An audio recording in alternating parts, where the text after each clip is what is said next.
menjadi pendidik sebaya yang asik. Sebagai remaja, tentu kita bisa melihat ada beberapa kesamaan antara kita dan teman-teman di sekitar kita.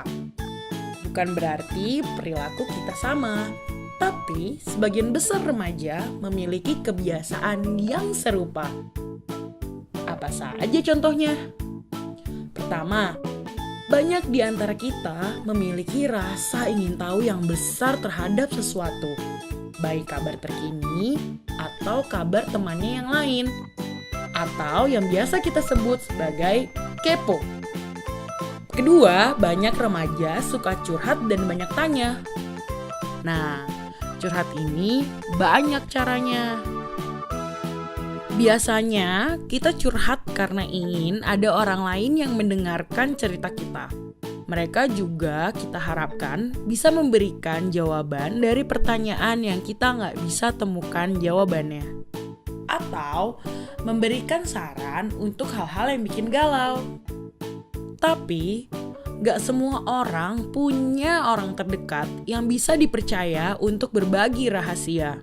Terkadang juga gak semua orang bisa memberikan jawaban atas hal-hal yang bikin kita penasaran. Kadang-kadang kita juga punya pertanyaan yang bikin malu untuk ditanyakan. Misalnya, pertanyaan tentang pubertas atau seksualitas secara keseluruhan. Nah, kalau kita punya pertanyaan kayak gini, kita harus nanya ke siapa ya? Beberapa hasil penelitian memberikan temuan bahwa orang-orang lebih suka mendengar informasi yang relevan dengan hidup mereka. Informasi ini lebih mereka percaya jika diberikan oleh orang yang sama dengan mereka dan memiliki masalah yang serupa. Nah, disinilah peran pendidik sebaya menjadi penting, terutama untuk memberikan informasi tentang kesehatan reproduksi bagi remaja.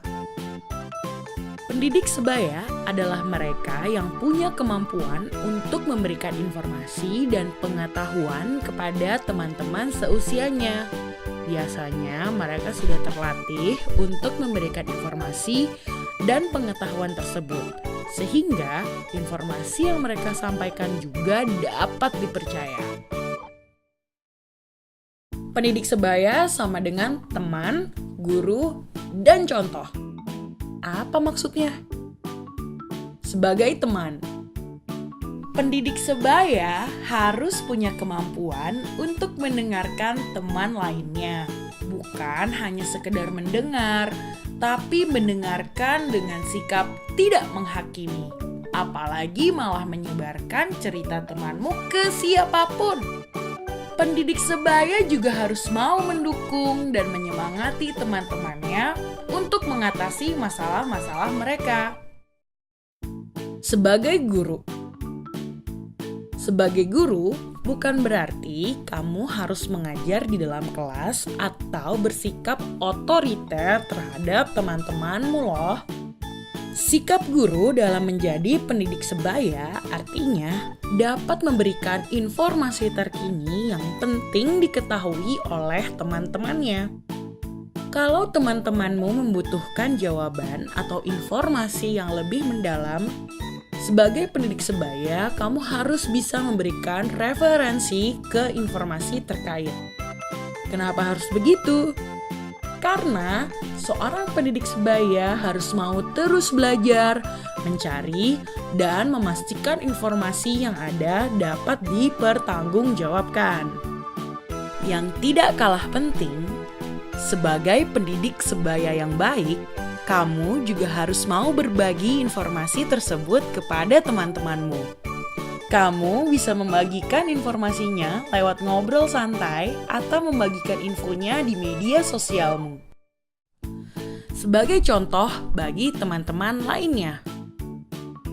Menjadi pendidik sebaya bukan berarti kamu sendiri nggak punya pertanyaan atau masalah. Justru, kamu dapat berbagi masalahmu dan ceritakan bagaimana kamu mencari jalan keluar dari masalah tersebut. Hal ini bisa jadi contoh yang baik buat teman-temanmu. Jangan lupa, kita juga harus selalu belajar dan berusaha mempraktikkan informasi-informasi yang kita bagikan sebagai pendidik sebaya. Seperti cara hidup sehat, cara mengambil keputusan, berkomunikasi dengan orang lain, dan lain-lain. Jadilah contoh bagi teman-temanmu tentang bagaimana seharusnya berteman dan belajar di sekolah.